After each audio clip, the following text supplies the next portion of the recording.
হারাম উপার্জন করে, অন্যায়ভাবে সম্পদ আহরণ করে আপনি অনেক পয়সা কড়ি করেছেন, অনেক অ্যাসেট করেছেন, গাড়ি বাড়ি করেছেন, এগুলো দূর থেকে মানুষ দেখে আপনাকে মনে করবে আপনি অনেক সুখে আছেন। বাট আপনি জানেন যে আপনি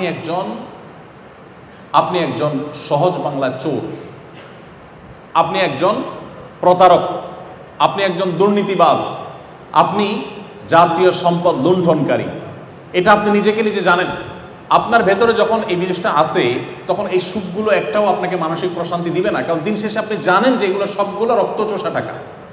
আপনার অপরাধ বোধের এই যে জ্বালা, এই জ্বালা থেকে বাঁচার কোনো ট্যাবলেট পৃথিবীতে আবিষ্কার হয় নাই, কেমন পর্যন্ত হবেও না। আপনাকে এটা সারা জীবন বয়ে যেতেই হবে।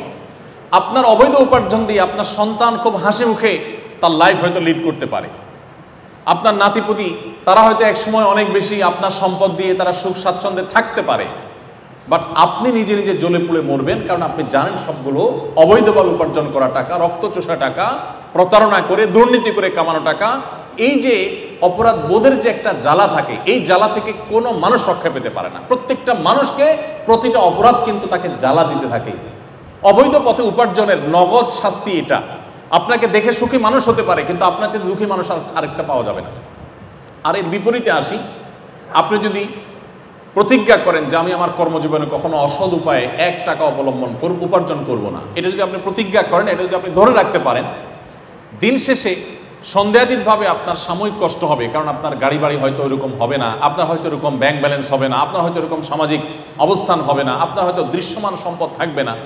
এর কারণে আপনার হয়তো সাময়িক কষ্ট অনুভব হতে পারে, কিন্তু নিশ্চিত করে বলা যায়, এবং আমরা কেউই হয়তো দ্বিমত করব না, যে আপনার সততার সাথে পার করা জীবনের অর্জন যদি কম হয়, আপনি একটা কুড়ে ঘরে আছেন, একটা কোনো রকম তৈরি করে একটা বাড়িতে আছেন, কোনো রকম একটা গাড়িতে চলেন, বা আপনার প্রাইভেট গাড়িও নেই, এই যে জীবনটা, এই জীবনটার মধ্যে আপনার একটা প্রশান্তি থাকবে। আপনি জানেন আপনি কোনো অবৈধ উপার্জন করেননি, আপনার প্রতিটি পয়সা টনটন করে বাঁচবে, আপনার বাড়ি, আপনার আবাসন, আপনার সব কিছু সম্পূর্ণ হালাল টাকায়। এই যে একটা উপলব্ধি, এটা আপনাকে মানসিকভাবে এতটাই প্রশান্ত করবে যেটা আপনি কল্পনা করতে পারেন না। সম্মানিত উপস্থিতি, আমি বহু হারাম টাকায় সম্পদশালী হওয়া মানুষের সাক্ষাৎকার নিয়েছি, তাদের একান্ত আলাপ শুনেছি।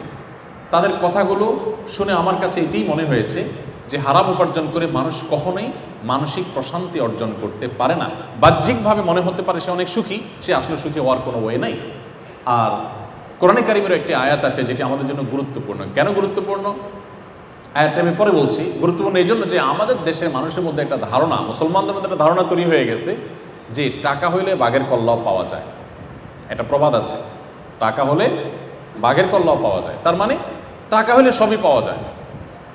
অতএব আমার প্রথম প্রায়োরিটি হলো টাকা কামাই করা, বৈধ অবৈধ দেখা দেখি দরকার নেই, টাকা আসুক। টাকা এসে গেলে যেহেতু বাঘের কল্লাও পাওয়া যাবে, অতএব টাকা দিয়ে আল্লাহরও পাওয়া যাবে। এটা হলো আমাদের ধারণা, যার কারণে দেখবেন মানুষ যৌবন বয়সে ইসলামের ধারা কাছে যেতে চায় না। অনেকে আছেন ইয়াং বয়সে টাকা হয়ে গেছে, হজ করার মতো টাকা আছে তার কাছে, অ্যাবিলিটি আছে। যদি বলা হয় ভাই হজ করতে যান, তো বলে এত আগে হজ করে ফেলবো, কারণ তিনি মনে করেন যে এত তাড়াতাড়ি হজ করে ফেললে তো আমি বিভিন্ন অপকর্ম করতে পারবো না। এই জন্য হজটাকে রেখে দেন যে আমি বৃদ্ধ বয়সে হজ করব, তাহলে এর মধ্যে যা দরকার সব করে নিব, শেষ বয়সে একটা হজ করে ওমরা করে দাড়ি রেখে টুপি রেখে জুব্বা জামা লাগায়া মসজিদে গিয়ে বসে তসবিহ হাতে নিয়ে তবলিগে যে বিভিন্নভাবে আমি দিনদার হয়ে যাব, আর আমার প্রিভিয়াস লাইফ যেটা, এটা টোটালি দাঁড়িয়ে থাকবে হারামের উপরে। আমরা অনেকে ইসলামটাকে ঠিক এইভাবে পালন করার চেষ্টা করি, অথচ বাস্তবতা হলো যে আমার পেছনের ইতিহাস, অতীত মানুষ না জানতে পারে, আল্লাহ তাআলার কাছে রেকর্ড আছে, আর বান্দা হক আল্লাহ তাআলা মাফ করবেন না। এই জন্য আমি এখন সম্পদ কামাই করে নেই, একটা সময় আমি ফেরেশতা হয়ে যাব, এটা একেবারেই একটি ভুল জায়গা এবং ভুল চিন্তা। আল্লাহ তাআলা কোরআনে কারিমে বলেছেন, ইয়া আইয়ুহার রাসূলু কুলু মিনাত তাইয়্যিবাত, হে রাসূলগণ, সমস্ত নবী রাসূলদের প্রতি আল্লাহ তাআলা কমন একটা নির্দেশ জারি করছেন, কুলু মিনাত তাইয়্যিবাত ওয়া'মালু সলিহা। সমস্ত নবী রাসূলদেরকে আল্লাহ বলছেন, হে রাসূলগণ, আপনারা হালাল ভক্ষণ করুন, হালাল উপার্জন করুন। এরপরে বলেছেন ওয়া'মালু সলিহা, এবং নেক আমল করুন। তাহলে ভালো কাজ আগে না হালাল উপার্জন আগে? হালাল উপার্জন আগে। আর আমরা আমাদের দেশে যেটা দেখি সেটা হলো মানুষ আগে হারাম কামাই করে নেয়, এরপর বুড়ো বয়সে এসে, বৃদ্ধ বয়সে এসে তিনি হালাল উপার্জন করে বা আপনার ইবাদত বন্দেগী করে ভালো কাজ করার চেষ্টা করেন। তো এটাও আমাদের ভুলের জায়গা। এই জন্য আমি আপনাদের প্রতি বিনীতভাবে অনুরোধ করতে চাই, আপনারা সৎ পথে চলবেন সারা জীবন, এবং এই সংকল্প আপনারা এখন থেকে করে ফেলুন। এটাতে আপনারা সাময়িকভাবে মনে হবে পিছিয়ে আছেন, অনেকের সাথে প্রতিযোগিতা আপনি তার সাথে তাল মিলাতে পারেন না, তার পর্যায়ে থাকতে পারেন না, কিন্তু প্রকৃত অর্থে মানসিক প্রশান্তি আপনি অনুভব করবেন। আর অবৈধ সম্পদে পাহাড় গড়ে আপনি মানসিক প্রশান্তি